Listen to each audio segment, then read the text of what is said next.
Michigan interstate and the weather emergencies across several states at this hour. Winter weather alerts for millions from Michigan to New York to Pennsylvania.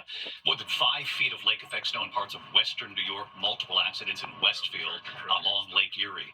Near Kalamazoo, Michigan, parts of I-94 closed in both directions after that major pileup involving nearly 20 vehicles, multiple tractor trailers. We've learned at least one driver is in critical condition tonight, and now another system right behind it. Trevor Ault from Adams, New York, south of Watertown tonight. Tonight, the massive winter blast causing chaos on the roads. Kalamazoo, Michigan, a stretch of I-94 near Hartford shut down. More than a dozen cars and 3 semi-trucks piled up, at least one driver in critical condition. Near Watertown, New York, whiteout conditions on I-81 Sunday. Car after car buried in snowbanks, families socked in. So here in Watertown, New York today, they are digging out. Look at these giant piles of snow. Some areas nearby had 58 inches. The governors of New York and Pennsylvania declaring emergencies. In Fredonia, New York, Wanda Hall thankful for the local tree service who dug her out for free. They said that they will come down and not to worry about everything. It'll be taken care of. And in Orchard Park, Buffalo Bills fans joining crews clearing the stadium for Sunday's game against the 49ers. The epic snow and bitter cold coming on the heels of record-breaking holiday travel. The TSA says they screened more than 3 million people Sunday, their busiest day ever. And David, some areas are still under snow alerts through tomorrow. Look how much is already piled up here. It's staggering. And another wave of lake effect snow is likely later this week. Winter is here, David. Yeah, it comes every year. So does the lake effect machine, but it is still something to see. Trevor, thank you. Let's get right to Chief Meteorologist Ginger Z tracking the snow, the bitter cold. And Ginger, now another system behind all this? Yes, we've got it all. David, that biting cold that we're standing in here is flowing over the Great Lakes, which are record warm temperatures, by the way. And that difference in temperature is fuel for more lake effect, another 5 to 12 inches yet with this flow. So winter storm warnings and lake effect snow warnings for the next 12 to 24 hours, depending on where you are.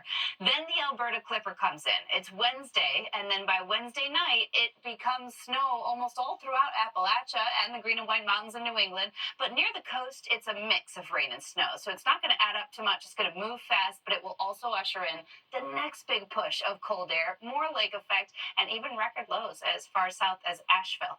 David. Ginger Z with us. We'll see you first thing in the morning on GMA. Thank you, Ginger. We turn next tonight to the new video. Tonight, 2 food recalls due to possible salmonella concerns. Costco recalling more than 10,000 packages of Kirkland brand organic pasture-raised 24-count eggs. The eggs sold across the South with a use-by date of January 5th. And cucumbers, SunFed recalling whole American cucumbers sold between October 12th and November 26th. At least 68 people sickened in 19 states. A passing to note tonight, Art Cashin, a fixture on Wall Street, has died. UBS's director of floor operations. The Washington Post dubbing him Wall Street's version of Walter Cronkite. Here at ABC News, we often turn to him for insights on the market. I always remember how kind and welcoming he was. Art Cashin was 83. When we come back here tonight, the race to save the sea turtles right here on the U.S. coastline. ABC World News Tonight with David Muir, sponsored by Pacific Life, creating financial security for nearly 160 years. Finally tonight, America Strong, the race to save the sea turtles. Tonight, all along the Cape Cod coastline, the careful, remarkable rescues, the extraordinary effort to save the sea turtles. At the New England Aquarium's Sea Turtle Hospital in Quincy, Massachusetts, more than 250 turtles are being treated for hypothermia. The team documenting each one of them, taking their temperature, checking their heartbeat, acclimating them to warmer water.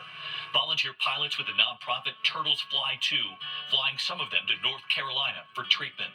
The sea turtles were what's called cold stunned by the changing temperatures. Marine biologists say the turtles are drawn further north by the rising temperatures during the summer and early fall, but then trapped by the rapid change in temperature. Staff and volunteers from the Massachusetts Audubon Wellfleet Bay Wildlife Sanctuary walking beaches along Cape Cod Bay in search of those cold stunned turtles again today, many of them in critical condition, finding 12 more turtles just this afternoon. And right here tonight, hi, David. Senior biologist Kristen Louise. The goal of the rehabilitation process is to release every turtle back into the wild population to hopefully live for many years to come. Incredible work. Another 12 turtles just this afternoon. I'll see you tomorrow. Good night.